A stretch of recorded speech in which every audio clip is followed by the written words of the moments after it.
All right. Well, hello, everyone. Happy Friday and Happy New Year. This is the first time I'm going live in 2025. Definitely not the last time I'll be going live in 2025. So, yeah, thank you for joining me here. And yeah, so I am here again for the first time in the new year to answer questions related to thyroid health. So whether you have hyperthyroidism or Graves' disease, hypothyroidism, Hashimoto's, you could ask me your questions. And before doing that, just for those who might be new, we are going to give, I'm going to give some resources. So besides Facebook and YouTube, which is where this is streaming to. This is streaming to my YouTube channel and my Facebook page. Unfortunately, Facebook no longer allows streaming to Facebook groups.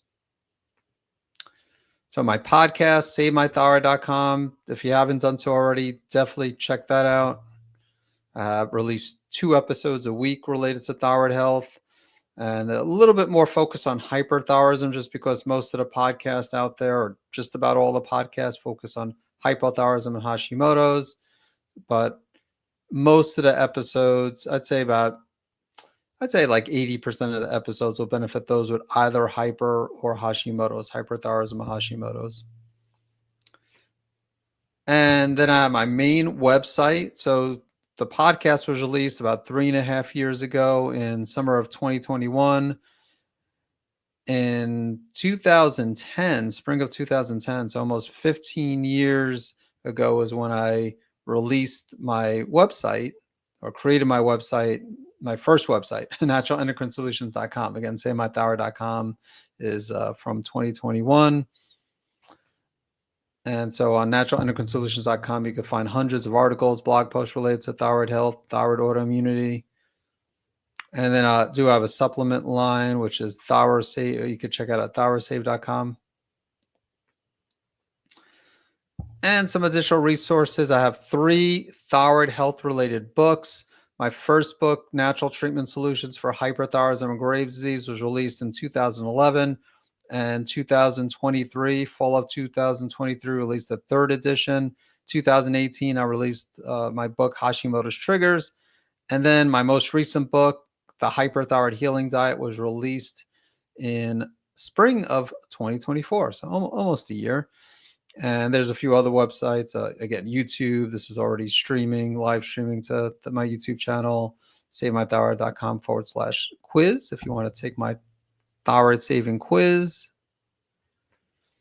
All right, and announcement. So the main announcement here is that there will be an upcoming free 5-day healthy gut, healthy thyroid boot camp.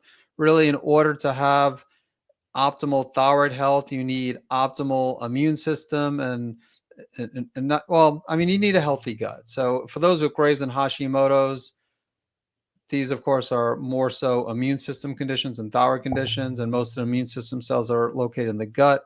But even if you have a non-autoimmune thyroid condition, such as toxic multinodular goiter, you also need to have a healthy gut. So that will be completely free, and it will be starting a week from this Monday, January 20th. And it'll include 5 daily live lessons, followed by a Q&A session Monday through Friday. I'll be rotating the times to accommodate those in different time zones, daily assignments. There'll be engagement with others if you want to engage with others, prizes for participation. Again, those are optional, but even if you don't want to engage with others or win prizes, definitely take advantage of the content. And you can learn. And there's also an optional VIP upgrade. So when you register, so the website to register is SaveMyThyroid.com/healthy gut. And when you register for free, it's completely free. There's an optional VIP upgrade for $27. Again, completely optional. And that allows you to have longer term access to the recordings, a separate Q&A session with me, and transcripts. So again, you don't have to take advantage of the VIP upgrade. If you do, that's great. But just at the very least, take advantage of the free information. All right, so now it is time for questions, and we definitely have a number of questions. So I am going to go back to this slide for those who trickle in late, and yeah, let's go ahead and if I don't answer all questions, I'll make every effort I can. I'll stick around if necessary for, let's see, it's 1:35 my time, so if I could stick around if necessary until 2:30. If I don't get to all questions, the Healthy Gut, Healthy Thyroid Boot Camp is a good opportunity to also get questions answered.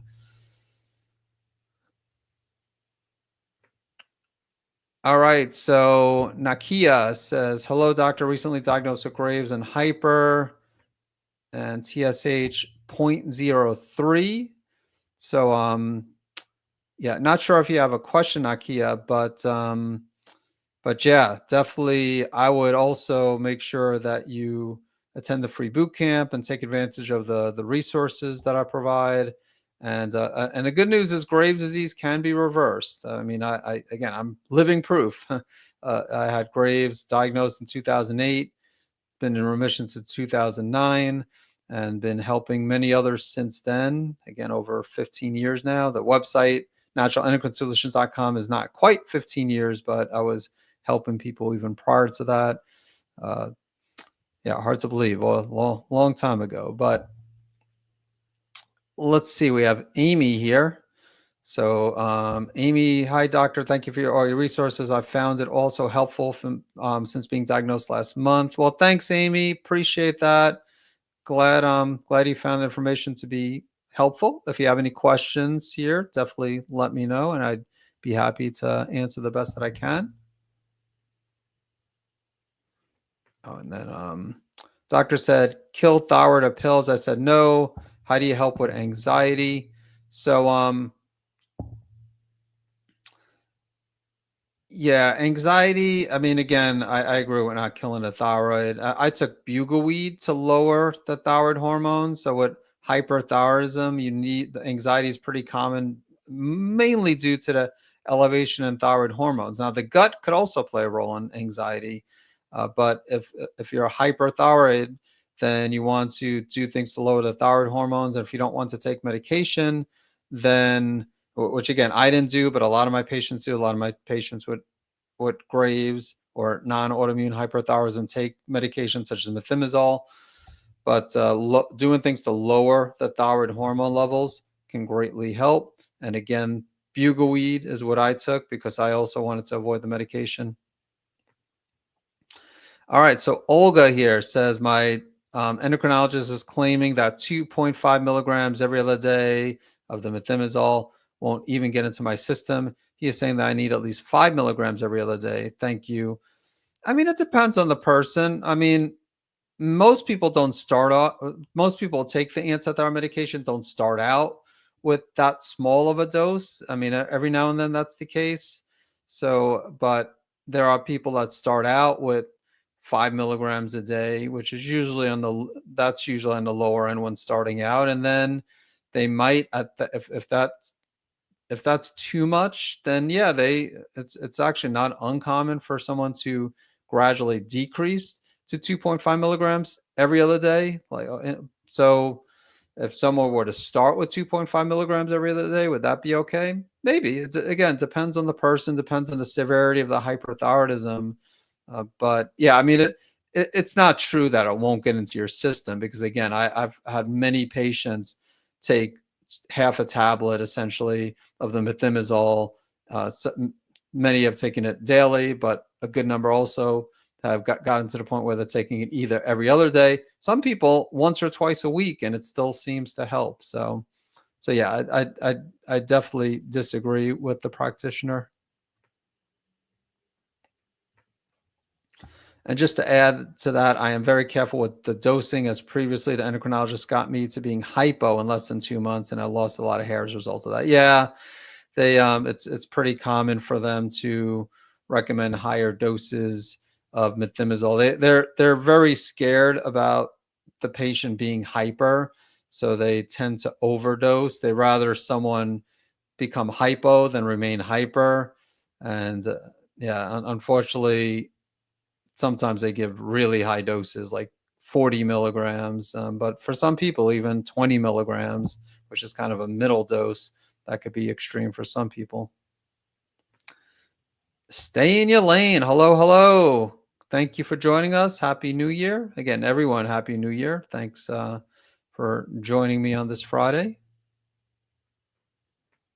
Okay, then Olga, bugleweed didn't work for me, unfortunately. Yeah, it works about 75% of the time. So that still leaves about 25% of people where it's not, for whatever reason, not effective. I mean, just sometimes it could be, in some cases, that they're not taking enough, like a high enough potency of bugleweed, or the dosage isn't what it should be. But sometimes someone's taking a higher potency, a good dosage, and it's still not helping. And that sounds like it might be you.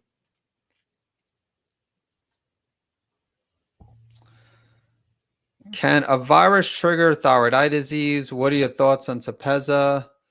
What are natural ways to address thyroid eye disease? What are your thoughts on thyroidectomy? So I do have a good amount of information on my podcast, Save My Thyroid, as far as thyroid eye disease. I mean, viruses can be a potential trigger of autoimmunity, and thyroid eye disease is autoimmune. It's usually seen in those with Graves' disease. And just like Graves, viruses can definitely be a factor. I mean, especially when the pandemic started a number of years ago, we had a lot of people develop Graves who got COVID, and then there's Epstein-Barr and other viruses. So it is possible. And then thoughts on Tepezza. I mean, I can't say I'm a big fan of Tepezza just because of the potential side effects. I mean, first of all, you got to need to be able to afford it. So if someone doesn't have health insurance, they won't be able to afford it because it's a few $100,000. But side effects include hearing loss, tinnitus. Doesn't mean that everybody's going to experience those side effects, but it is a risk. So, and obviously it's also not doing anything to address the cause of the problem. That being said, I mean, I haven't had a lot of people receive Tepezza, but I've had a few people. I actually had a recent patient receive it, and it greatly helped with the eyes, like the bulging of the eyes. That's usually what it helps greatly with. Like I had a patient who took it and was experiencing eye bulging and double vision. The bulging helped a great deal. Really didn't do anything for the double vision, and I find that has been true with some others as well. But the bulging, it helps a lot. And this recent patient said it was really like really beneficial. She only received like 2 infusions after the second. Like she's still getting the other ones, but after you get 8 infusions 3 weeks apart. And after the second infusion, it greatly helped. But again, she's still at risk because she could develop the hearing problems later in the treatment or in the middle of the treatment. So, but she is happy with the treatment so far. Natural ways to address thyroid eye disease. I mean, if you haven't done so, you might want to check out my book, Natural Treatment Solutions for Hyperthyroidism and Graves' Disease, 3rd edition. Again, you could also, for free information, check out my visit SaveMyThyroid.com, type in thyroid eye disease, and there's just trying to remove triggers, do as much as you can through diet and lifestyle. And I do have some supplements, like it's my TED bundle, tedbundle.com. If you want to learn more about that, it has selenium, which is great for not only thyroid eye disease, but other autoimmune thyroid conditions, so Graves, Hashimoto's, but then has a few other natural agents. But again, the supplements are helping, but you want to find or remove triggers. It's not just all about taking supplements. And I talk a lot about that in my book, on my website, and on my podcast. And then thoughts on thyroidectomy. So thyroidectomy, I mean, there's a time and place for getting thyroid removed. Thyroid cancer, one of those situations when a thyroidectomy may be necessary. Graves, I'm not a big fan of that because you're not doing anything. I mean, Graves is an autoimmune condition, more of an immune system condition than a thyroid gland condition. So by removing the thyroid, you're doing absolutely nothing for the immune system, and you'll be more susceptible to developing other autoimmune conditions in the future. So if someone were to get a thyroidectomy, it's not, to me, it's not okay. That will fix the hyperthyroidism, but it's not going to fix the immune system component. And then can you give me an idea of what the out-of-pocket cost is to work with a functional doctor? I mean, it really does vary. I mean, if you're interested in working with me, you could reach out to my staff person, Kate. Her email is staff@naturalendocrinesolutions.com. So let me back up the slides here. So,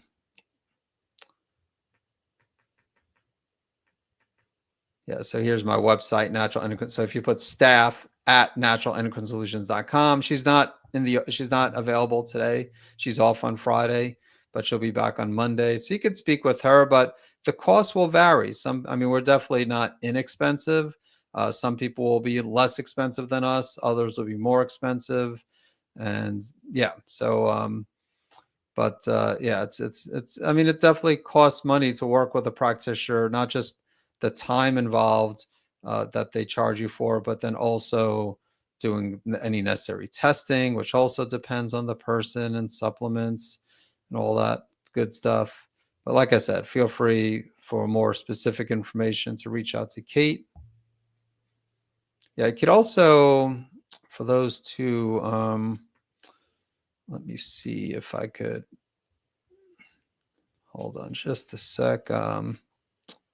Oh, here's that. I have this is StreamYard, so little banners that I create. So here's my TED bundle banner, tedbundle.com. And then let's see, here we go. So in workwithdreric.com. So if you don't want to wait until Monday and want to learn I mean, she could definitely talk with you, but check that out. And then I have webinars where I talk also about the cost of working with me. Okay, let me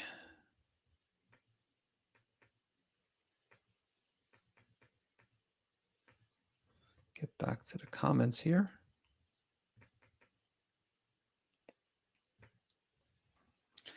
So Amy, I've got symptoms of thyroid eye disease. I've started having Brazil nuts every day. If I get my numbers back into range, will the TED go away? Not the thyroid numbers. So remember, again, thyroid eye disease is an immune system condition, and you need to address the autoimmune component. So when doing a thyroid panel, you also want to look at the antibodies, and especially the thyroid stimulating immunoglobulins, or TSI. Typically, the higher that value is, the more likely someone is to have thyroid eye disease. And as your immune system improves, that should decrease over time. And sometimes it'll fluctuate, but eventually, when you address the cause of the problem, when you remove the triggers, it should eventually normalize, gradually decrease and normalize. So, so yeah, that's the main number you want to get into range. I'm thinking about, it wouldn't be for a couple of months because I'm having this 5-day, the Healthy Gut, Healthy Thyroid boot camp. But I did, a few years ago, I had a thyroid eye disease workshop. I think it was like 3 days. So I'm thinking maybe maybe in March, I just would need to kind of update the information. And again, so I'm not 100% sure, but I definitely would be doing other live events. And I'm thinking maybe about doing a thyroid eye disease workshop in March. So, and if there's interest, definitely let me know, because already there's a few people who have questions related to thyroid eye disease. So Nakia, my eyes have been swollen for the last year and water a lot. This is what has been so hard to deal with. Yeah, I mean, again, thyroid eye disease, not fun to deal with. And yeah, like I said, I'm going to have a workshop, but like I also said, there's information currently on my podcast, Save My Thyroid, and then the website as well. And even this Healthy Gut, Healthy Thyroid Bootcamp. Again, for when it comes to thyroid eye disease, you need a healthy gut. For any autoimmune condition, you need a healthy gut. So if you're dealing with Graves, Hashimoto's, if you have thyroid eye disease, again, even if you have a non-autoimmune thyroid condition, I would recommend checking out this boot camp. Again, completely free unless you want the VIP upgrade. But again, most people, whenever I do these live events, I get hundreds of people registering. Maybe like 5% do the VIP upgrade, and the others who don't do the VIP upgrade still greatly benefit. All right. And then Nakia says, thank you so much for this. I'm frustrated with doctors who just want to feel better. Yeah, I understand. I get it. Yeah, it's doctors, unfortunately, not that they don't want to help, but they're not doing anything to address the cause of the problem. All right, Marika, I took Bugleweed, but I broke out in a rash. Yeah, it's not too common, like very common with anti-thyroid medications such as methimazole for people to have a negative reaction. With the herbs, it's not nearly as common, but people could also have negative reactions to herbs. Like they could have, just like they could have food allergies, they could have allergies, sensitivities to herbs. And it sounds like that bugleweed didn't agree with you. So assuming you took a product that just had bugleweed, which I'm guessing you did, since that's all you mentioned, bugleweed, but there are like combo formulas that people take that have bugleweed, motherwort, lemon balm, and other things as well. All right. So Diane says, I cut off sugar. I'm cut off dairy, sugar, and gluten in August of last year and taken supplements and well-known herbs recommended by you. In December, I finally had free T3 and free T4 back in normal. Just waiting for TSH to respond as well, which, yeah, I know that takes time to increase. As far as I know, it might take up to 1 year. Yeah, I mean, usually it doesn't take that long, but sometimes it does. It's not uncommon for it to take 6 months for it to normalize, but some cases could take a bit longer. However, my doctor does not really want to test me for antibodies again. How long does it usually take? Does it usually take to have optimal antibodies to follow the same approach? When can I expect antibodies back to normal? And how much are antibodies and TSH?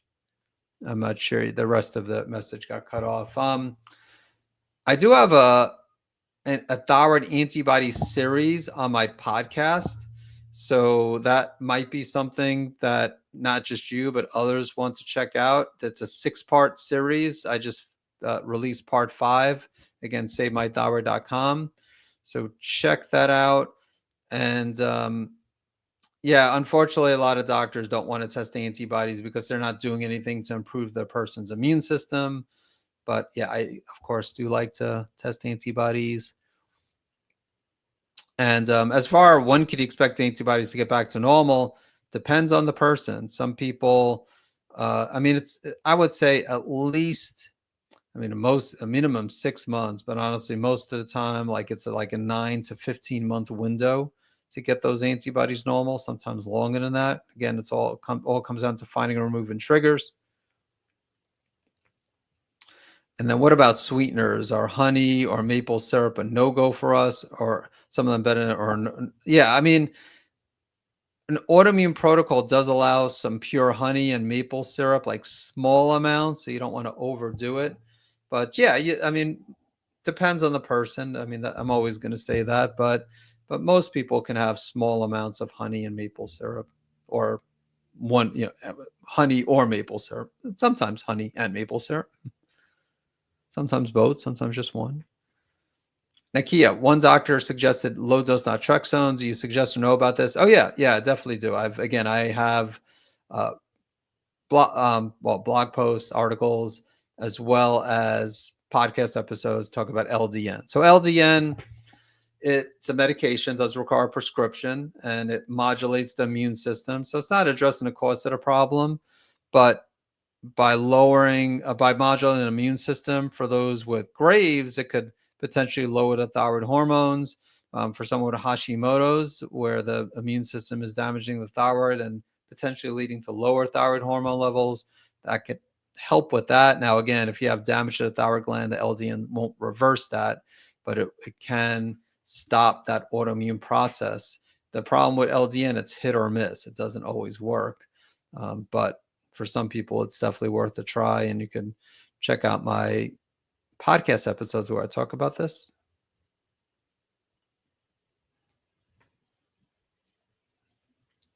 Jellycat. Diagnosed last week, started methimazole 2 days ago. Past few weeks, having pain in my shoulder, intense burning, last a minute, triggered by movement such as reaching. Is joint pain related to hyperthyroidism?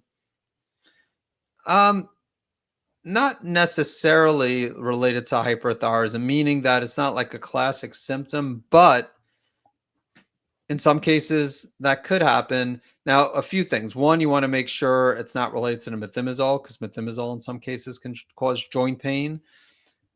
I do have I do have numerous articles and podcast episodes talking about one, I know muscle and joint pain, shoulder pain, very common, which is what you specifically said. So hyperthyroidism is a greater risk of developing adhesive capsulitis or frozen shoulder with hyperthyroidism. So I'm not sure if that's what you're dealing with. It could be possibly the early stages of frozen shoulder. And so you might want to consider working with a physical therapist, or chiropractor, massage therapist. Even if it's not too bad, you don't want it to get to that point. So, and then, I mean, in some cases, someone with hyperthyroidism will have pain, joint pain, let's say, in other areas, but it's not, I wouldn't say it's super common. And then you also got to consider, again, if you have Graves or Hashimoto's, you're at risk of developing other autoimmune conditions in the future. So someone with Graves might also have a condition such as rheumatoid arthritis, which leads to joint pain. Okay, so Diane, now in winter in our country, we have very limited possibilities to buy real organic vegetables, but we have bio only, but it's not organic. What are better options apart from fermented ones, which I eat daily? I assume it's not enough. I'm not exactly sure of the question, but what I'll say is do your best. I mean, it's not like someone has to eat exclusively organic in order to regain their health. It's just that by eating organic, you're minimizing the exposure to pesticides and herbicides and other environmental toxins, which is great for your overall health. But if someone is eating whole, healthy foods, but it's not organic, they still could get good results.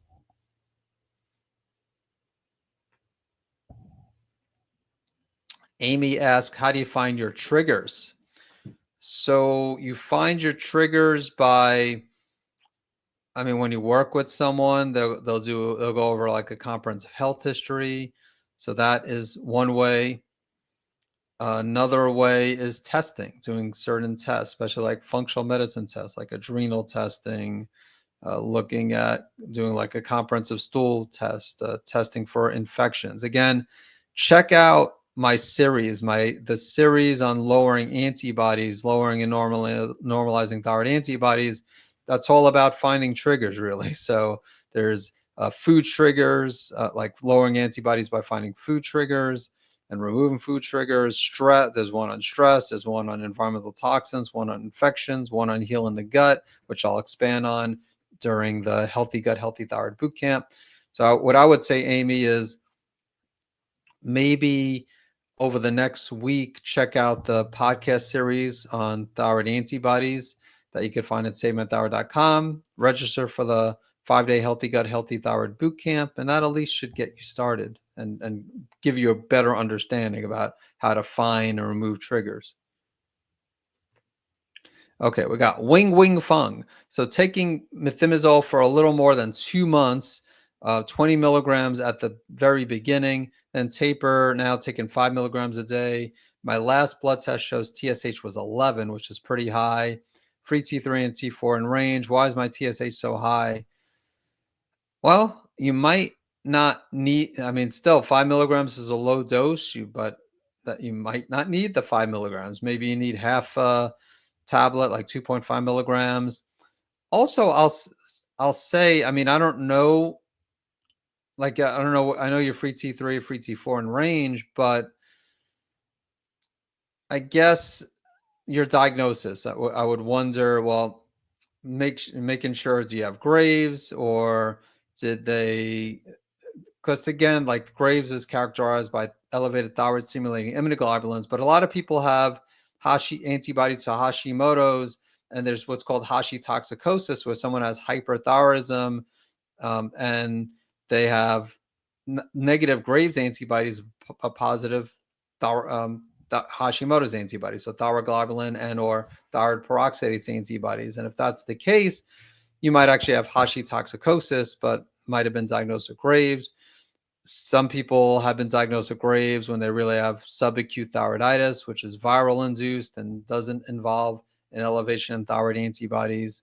So, yeah, so those are some of the reasons. Maybe you have Graves and it's still just too high of a dosage, the 5 milligrams per day, and maybe you need to speak with your doctor about going down to half a tablet, 2.5 milligrams a day.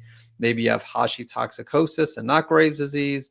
And then some people have subacute thyroiditis, but they're diagnosed with Graves when that's not the case. I actually included some more. Let's see. So, well, you did put T3 and T4 in range, and then free T4 is 8. So it is on the lower side, and free T3 actually looking okay. All right, I'm going to take a quick sip of water here on my stainless steel bottle.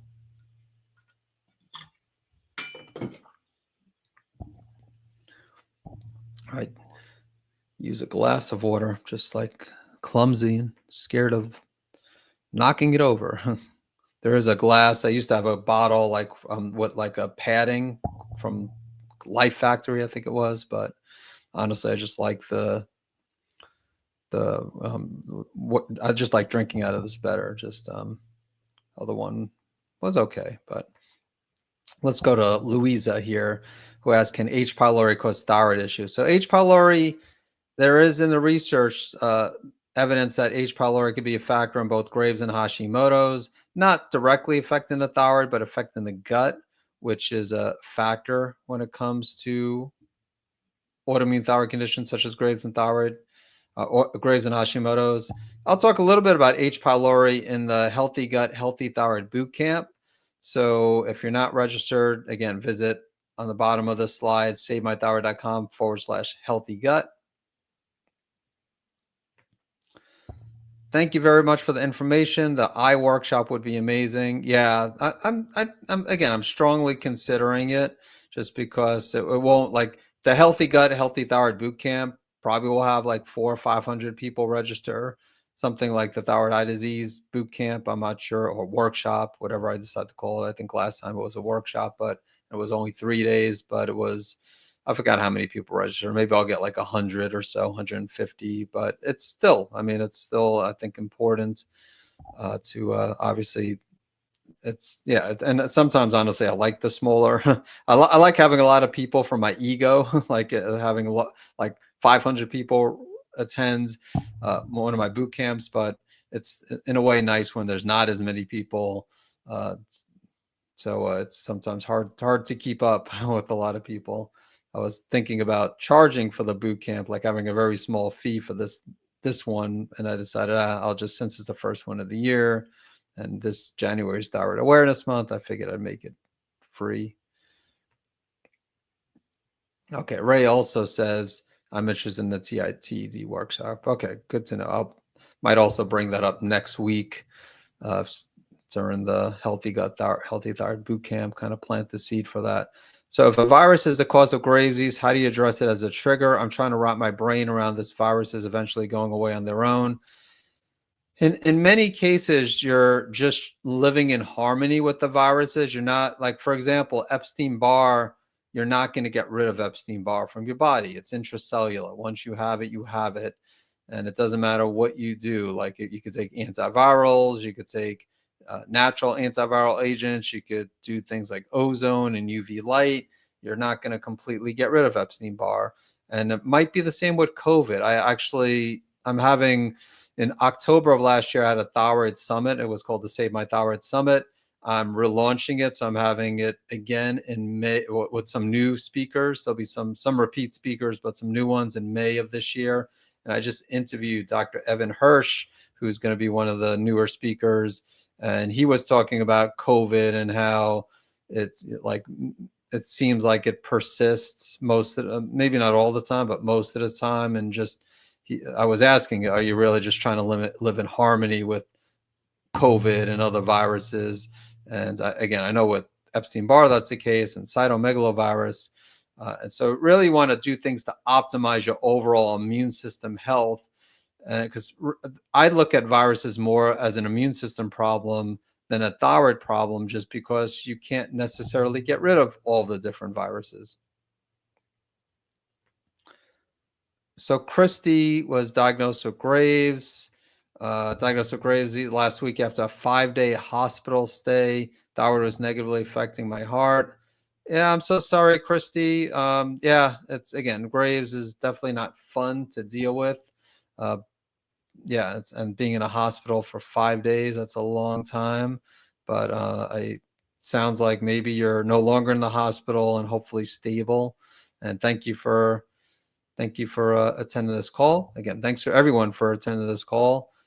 Yeah, make sure, again, anyone, especially with Graves or Hashimoto's, should check out the boot camp next week. Healthy Gut, Healthy Thyroid boot camp. Again, it's free. Even if you have a non-autoimmune thyroid condition, I think you should check it out. But definitely if you have Graves or Hashimoto's. So Rage Ray says, how does type 2 diabetes impact Graves' disease? I'm on metformin. Yeah, I mean, blood sugar and I mean, it's good that you're doing something like the metformin. Hopefully, is helping with the type 2 diabetes, which has an insulin resistance component, and that involves inflammation, which can be a factor with Graves. Blood sugar imbalances can affect the permeability of the gut, which is the medical term for a leaky gut. So that could be a factor.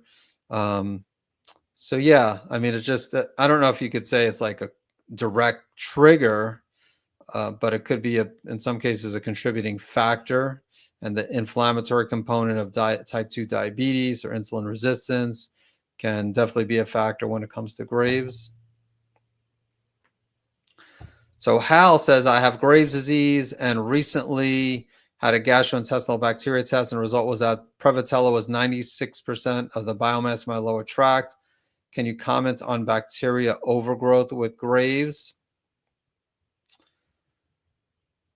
Yeah, I mean, there's different types of bacteria overgrowth. So it looks like I mean, this was done in the large intestine.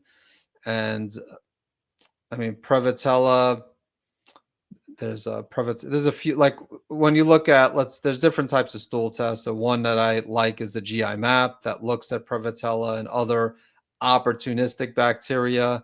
And by opportunistic, it's their health. I mean, they're normal in the gut, but you don't want to have too many of these bacteria. And so you need healthy stomach acid to keep things in check. You need other bacteria, other microbes keeping it in check. And so when it gets out of hand, it could be a potential trigger. And it really does depend on the bacteria. So Prevotella, I don't think there's any correlation between Prevotella and Graves, but I think with like rheumatoid arthritis, so I mean, either way, you want to obviously do things to optimize, improve your health of the gut microbiome. But then there's also SIBO, small intestinal bacterial overgrowth. And again, I'll be talking about some of this next week during the 5-day boot camp. But SIBO is small intestinal bacteria overgrowth. And so that's found in too much bacteria in the small intestine, and that commonly leads to symptoms such as gas, bloating, diarrhea, or constipation, depending on whether someone has hydrogen dominant SIBO or methane dominant SIBO. So yeah. So anyway, bacteria overgrowth can affect permeability of the gut, and increased leaky gut is part of the triad of autoimmunity. There are 3 factors necessary for autoimmunity to develop. And I'll talk about this next week too, but I've spoken about this elsewhere. So you need a genetic predisposition, exposure to 1 or more environmental triggers, and that leaky gut.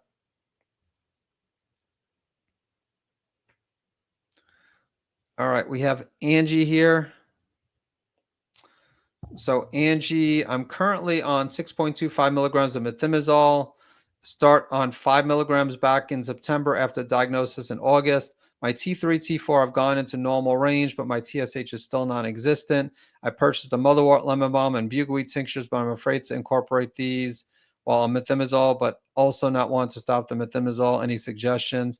I mean, I commonly recommend the herbs when someone's taking methimazole. I mean, lemon balm usually I recommend mostly at night to help with like sleep and anxiety. Motherwort, kind of a natural beta blocker, and I've had a lot of people take motherwort with the methimazole over the years. Now, buckwheat's a little bit different because, like methimazole, buckwheat has antithyroid properties, whereas the other two really you're not trying to lower the thyroid hormone levels.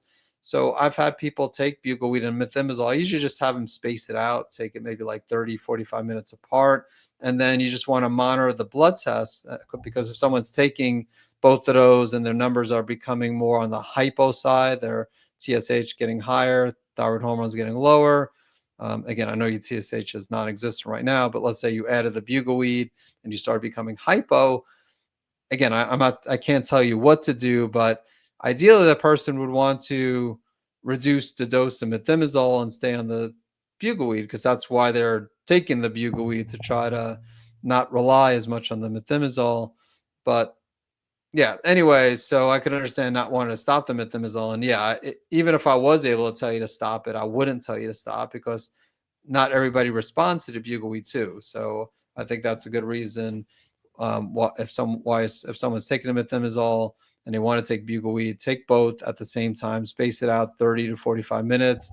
And if you start becoming hypo, that means the bugleweed is working and you need less of the methimazole. So you can rely on the bugleweed, and then you could speak with the prescribing doctor about taking less methimazole and so on.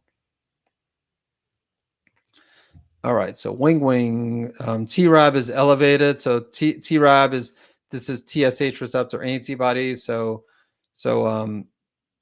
pretty much Wing One gave the range like free T4 on the lower side, free T3 was looking good. But again, TRAB, it's more autoimmune than thyroid in nature. That's the condition is more Graves is more of an autoimmune condition. So you'd want to find move triggers, heal the gut, do things to reduce and eventually normalize the TRAB, the TSH receptor antibodies.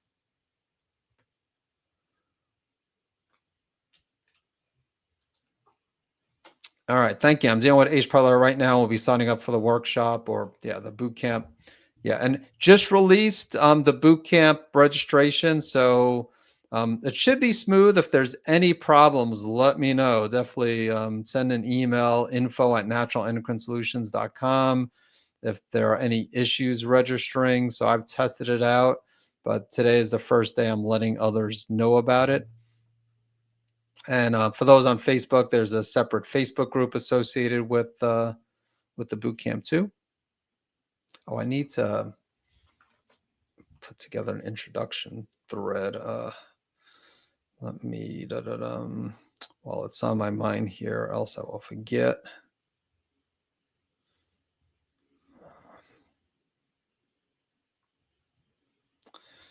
Introduction thread. It's nice to have people introduce themselves when joining the boot camp. Marika, have you ever had patients who develop spleen problems after taking methimazole? Not anything serious as far as I know. I mean, in some cases we've had like where the white blood cell count gets low because of the methimazole and they have to stop it. Very common for the liver enzymes, but you're not asking about that. But I haven't seen anything really bad. I mean, with a lot of drugs, there's going to be like more rare side effects and complications. But I can't say that most of I've worked with a lot of people. I mean, hundreds at the bare minimum. I mean, maybe over 1,000 people with methimazole. I mean, I've definitely worked with well over 1,000 people with Graves and hyperthyroidism, but not everybody took methimazole.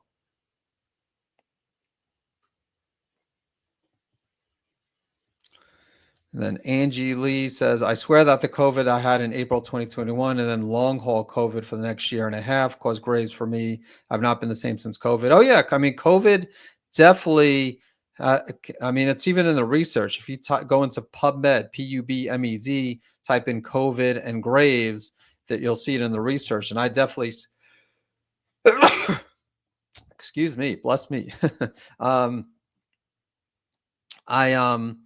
Yeah, definitely. We saw a lot more people with hyperthyroidism and Graves' disease in 2020 and 2021. So, I mean, even over, I mean, COVID's not completely gone, but again, the prevalence was really high in 2020, 2021.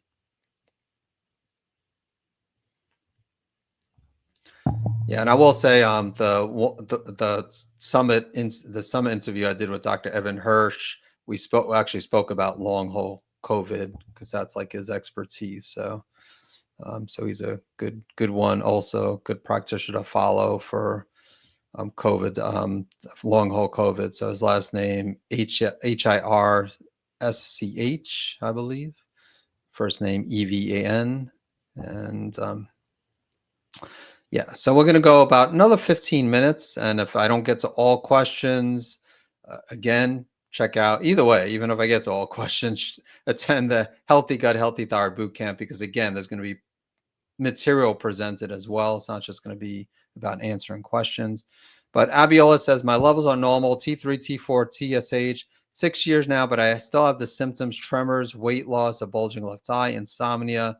So I manage naturally with herbs. So I don't know what's happening. And then also have thyroid nodules too small to biopsy. Use bugleweed, lemon balm, motherwort tea blends. So again, your thyroid levels are looking good, but your immune system is probably not optimal. And there could be other things too. So if you're losing weight and your thyroid is looking great, there could be something else going on. Like, does someone have like some type of infection, something else causing malabsorption? I mean, the bulging left eye is immune system. That's thyroid eye disease, it sounds like, and that's more immune system. So that's why I would recommend looking at the TSI, thyroid stimulating immunoglobulin. My guess is, even though your thyroid numbers are looking good, your TSI probably is not optimal. And thyroid nodules, for thyroid nodules and a goiter, which is a swelling of the thyroid, a large thyroid gland, one of the causes, not in every case, but one of the main causes is problems with estrogen metabolism, how you detoxifying your estrogen, and you need a healthy gut for healthy estrogen metabolism. So again, another reason to attend the 5-day Healthy Gut, Healthy Thyroid Bootcamp as well. But yeah, so anyway, so just doing things to optimize gut, optimize immune system, very important. So definitely would recommend to attend the free Healthy Gut, Healthy Thyroid Bootcamp next week. Okay, I want to make sure I have answered questions from everybody at least once. So now I'm just going to make sure. Well, let's see. So Angie Lee drinks a lot of lemon balm tea throughout the day, which, yeah, that's fine, drinking the tea. I'm also on propranolol, which is a beta blocker. Thank you. Just keep in mind, propranolol and other beta blockers tend to deplete coenzyme Q10. So when one of my patients is on a beta blocker, I usually recommend to take CoQ10. So Anna, just posting a positive message. Recovering from Graves is challenging, but with commitment, it's possible. So TSH took 2 years to begin recovering, and antibodies are almost zero. Thank you, Dr. Eric. Wonderful. Thanks, Anna. Yeah, I think we all needed that. So appreciate that positive message. And Angie says, I do supplement with CoQ10. Wonderful. Just want to make sure, because there might be other people attending who are on a beta blocker and they're not aware of that, but I'm glad that you are aware of it. Okay. Wing Wing Fung says, thank you, and you are very welcome. Lisa Ann, hope you're doing well, Lisa Ann. So can you point me towards your information regarding hormones, menopause, and how this affects our thyroid? Thank you. I mean, I do have multiple episodes talking about that. Usually, I mean, one of these days I have to put together my own episode, but there's so many hormone experts. So I've had a number of guest experts. So Dr. Anna Kabecka is on the podcast. Dr. Betty Murray on the podcast, talk about menopause, postmenopause. Not sure. So what I would do, I would visit savemythyroid.com, which I know you're familiar with, and then Betty Murray, like if you just type in her last name, Murray, or just her first name, Betty, you should find her episode. And then Anna Cabeca, I think her last name, Cabeca. Or again, you could also type in menopause, perimenopause. But yeah, I would visit savemythyroid.com, type in menopause, and yeah, I mean, it could go both ways. I mean, the hormone fluctuations can affect the thyroid, but the thyroid also can affect the hormones, as well. All right, we have a few. I'll go back to Jellycat. Do you see people regain their full intellectual function again? I've had memory recall and focus issues the past 2 years. Focus issues identical to ADHD symptoms. I mean, when it's related to the thyroid, typically, yeah. I mean, if someone has something else going on, then maybe it depends. Like, even if someone were to have like dementia, I mean, it's not like now we know more about that. There's information out there from like Dr. Dale Bredesen. I mean, so just a lot of times just diet and lifestyle factors could have a great impact on that. But sometimes not. If it's advanced, that might not be the case. But when it's related to the hyperthyroidism, and I mean, maybe if someone has had it for a long time, that it would be more challenging to regain their intellectual function. But in most cases, I would say they either regain it fully or regain most of it. At least it seems to be that way. I mean, yeah. So, I mean, obviously, either way, you want to try to do things to optimize your health. If you have thyroid hormone imbalances, balance the thyroid hormones, balance the other hormones. Nobody can make any promises, but I think there is a good chance that you can and will hopefully regain complete intellectual function again.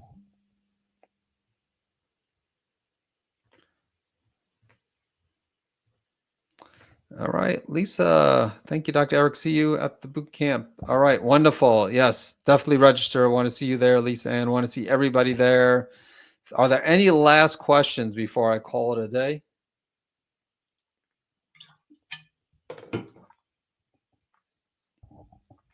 Let me just make sure I haven't missed anything. We had a lot of questions, so so good. Good day. Good call here. Never know. Sometimes I'll get bombarded with questions. Sometimes it'll be more quiet. But I like it when there's a lot of questions. That's why I do these. And like I said, there'll definitely be more questions. So with the Healthy Gut, Healthy Thyroid Boot Camp, I'll have like a 15 to 30-minute lesson, and then followed by 30 to 45 minutes of Q&A.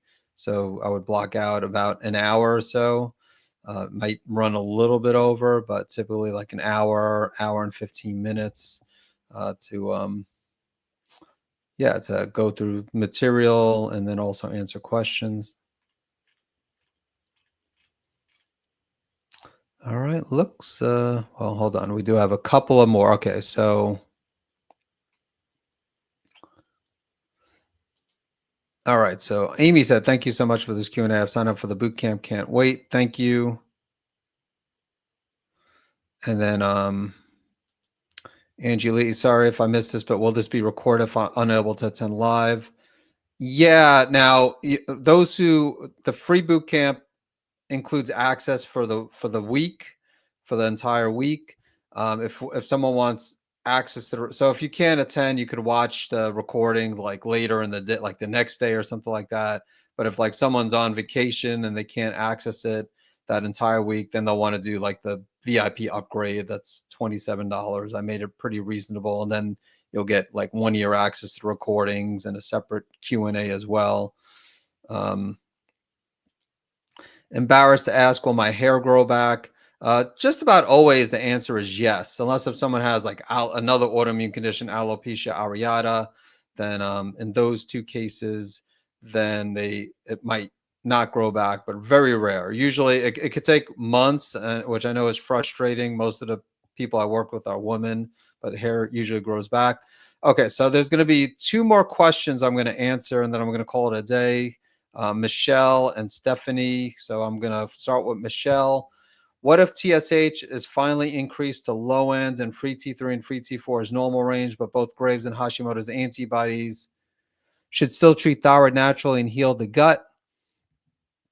Yeah, I mean, if you have the thyroid, even if the thyroid hormones and TSH were perfect, but if you had the antibodies elevated for Graves and or Hashimoto's, yeah, I mean, it's more of an immune system condition. So you want to do things to lower and eventually normalize those antibodies. It's not easy to do that, but it's again, yeah, definitely want to focus on lowering those antibodies. And again, I have the episode series on my podcast. So the 6-part series, 5 parts have been released on lowering and normalizing thyroid antibodies, and we'll definitely talk more about that during the boot camp next week. Okay, and then Stephanie here. What do you recommend? I had my first set of blood work done and showed hyperthyroidism signs. Where do I start? I mean, I'm thinking you went to your primary care doctor if you just had your first blood work done. And usually they'll recommend going to an endocrinologist just to get diet and see if you have Graves' disease, do the antibodies. I mean, you could test thyroid stimulating immunoglobulins or TSI in your own.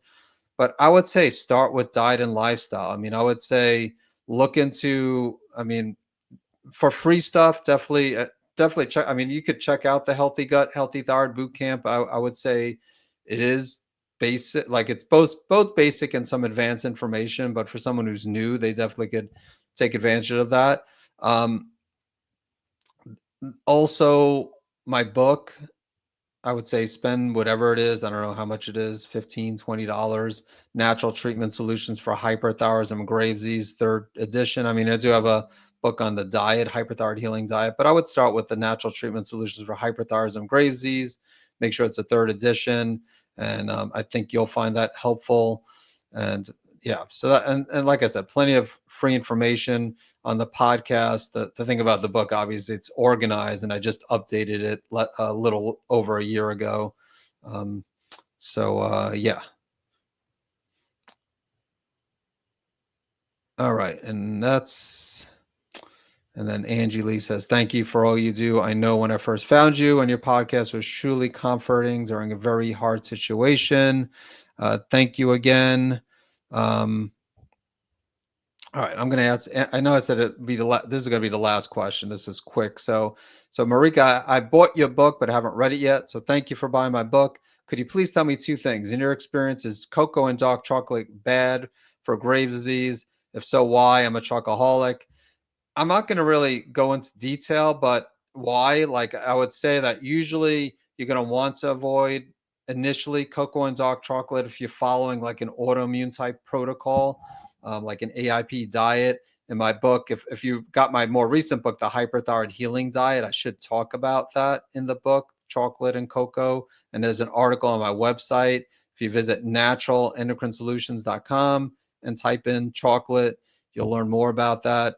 So I wouldn't say it's bad for Graves. It's just initially you want to take a break. Now, there's also more recently, like a little over a year ago, they found that a lot of brands of dark chocolate have heavy metals. So that's a completely different story. But even besides that, with the cocoa beans, that's the main reason why you want to take a break from chocolate. But I mean, obviously there are worse things like you can eat. So if someone's eating like a small square of dark chocolate and everything else they're doing great, is that going to prevent them from healing? In most cases, probably not. But like I said, I definitely cover that more in my hyperthyroid healing diet book. And I think I already, yeah, so I already got this from Angie. So thanks, Angie Lee. Stephanie, thank you. Marika, you are welcome. Thanks, everyone. Thank you. Thank you. This was great. So really enjoyed this call, and I think I probably will do another one next week, but it might be a quick one. I don't know if I'm going to be on an hour. Probably more like just going on, just to maybe answer a few questions, but just to bring more awareness to the boot camp that's coming up. So yeah. So anyway, and then Louisa here, I'm on a carnivore, no sugar, no carbs. Don't know if it's helping, but we'll see. Yeah, yeah, carnivore. Again, I talk about carnivore a little bit in the book, The Hyperthyroid Healing Diet. I know some people have had great results with carnivore diet. There's no single diet that fits everyone perfectly, and I do talk about that as well in the hyperthyroid healing diet. And I'll mention it next week. Not next week.